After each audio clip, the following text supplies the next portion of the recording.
Deadpool. His comics, his video game, his movie. He's just awesome.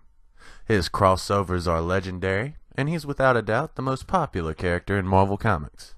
His own events, known as the Trilogy, were violent, blood-soaked stories of sheer awesome.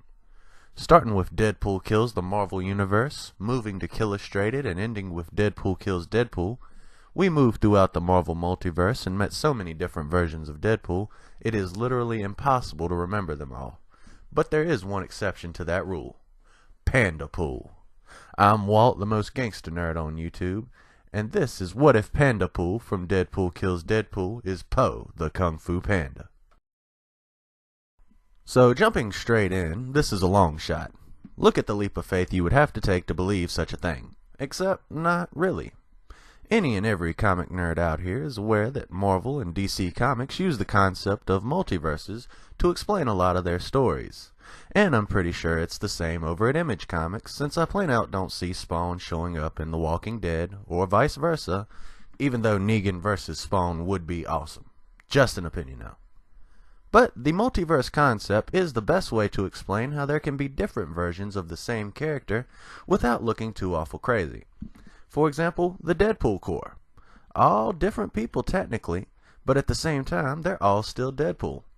Another example would be the Council of Reed from John Hickman's run on the Fantastic Four.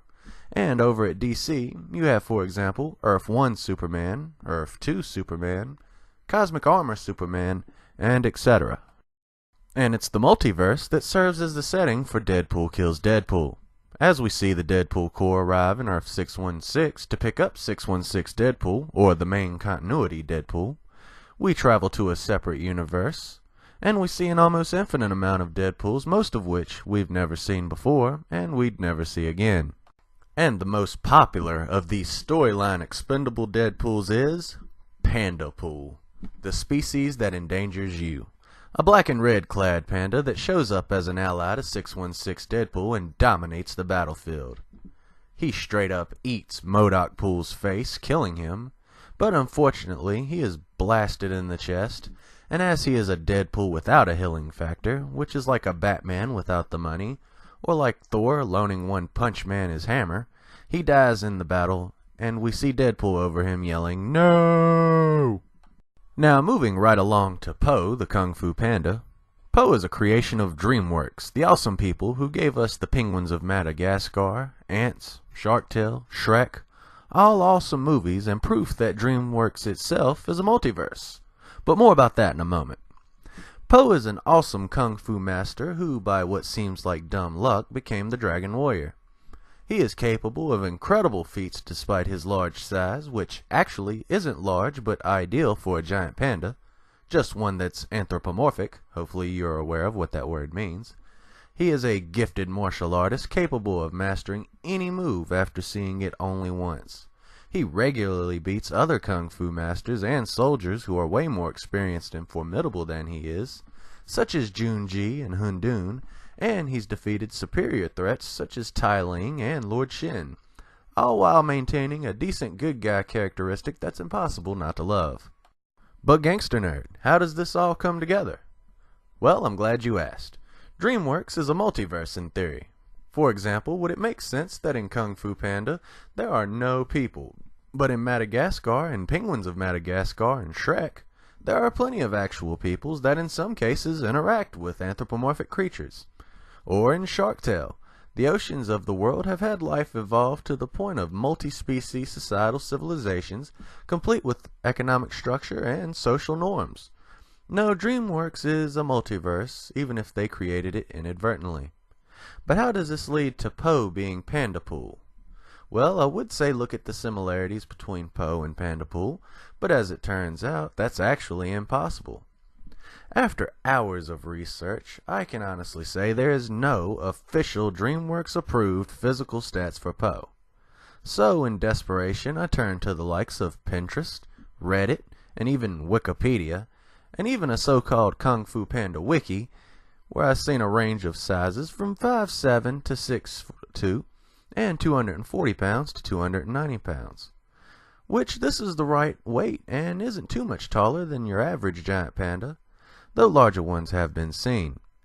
And just like Poe, there is literally no official height and weight for Pandapool from Marvel. The only thing I could find was that he is in fact from Earth TRN 312, and not Earth 8133, the home of Peter Porker, the Spider-Ham.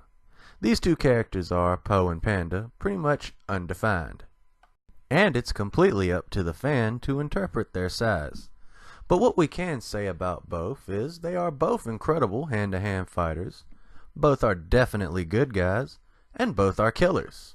Oh yes, Poe didn't defeat Tai Ling or Lord Shen, then arrest them and allow them to stand trial for their crimes. No, Poe killed Tai Ling and Lord Shen. He may have had no other choice, but it still happened. But for hard proof of possibility, we need to look back into comic history all the way back to 1971, when the first crossover between Marvel and DC came out, Aquaman number 56 and Submariner number 72. If you're interested, dialbforblog.com has the whole story. But this and even more crossovers between Marvel Comics and DC Comics would occur over the years, proving that not only are there multiple universes or multiverses in each respective company, but these multiverses can interact with other multiverses, thus giving us the proof we need. But this still doesn't quite explain everything, I hear you saying. After all, DreamWorks makes movies. If it's a multiverse, how do movies interact with comics? Well, again, the Marvel and DC multiverses actually include several different types of media, including comics, movies, cartoons, and video games. Each have distinct places in space and time within the respective parent company multiverse, so a crossover between the two, meaning Marvel and DreamWorks, is not impossible.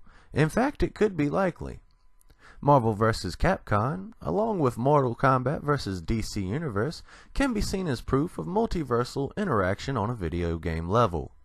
And it just so happens there are Kung Fu Panda video games, and believe it or not, Kung Fu Panda comics. Yeah, I was amazed to see it myself. But this actually means Poe the Kung Fu Panda could cross over to Marvel rather easily, being as there are several multiple versions of media for Kung Fu Panda. So, is Pandapool definitely Poe? Well, we have proof it's a possibility, but we reach a dead end at investigating Pandapool, as he's only appeared in 3 comics. And as popular as Pandapool has remained to Deadpool fans, there has never been any kind of backstory made available. But Marvel has left us one clue. Earth TRN 312, a universe within the Marvel multiverse where an anthropomorphic giant panda became Deadpool. That's the only thing we know about TRN 312. So it's really more of a swinging door to propose whatever I want. But in all reality, this could be a universe similar to Earth 712, which for all intensive purposes is the DC universe within the Marvel multiverse. So it's not a leap to say there could be a Kung Fu Panda universe within Marvel. After all, Deadpool Kills Deadpool was released in 2013, not long after Kung Fu Panda 2, which was released in 2011. So, Pandapool could at best be Poe, and at worst be heavily based on Poe. But hey, that's just a theory. A really long, overthought, and kinda crazy theory. Please don't sue me.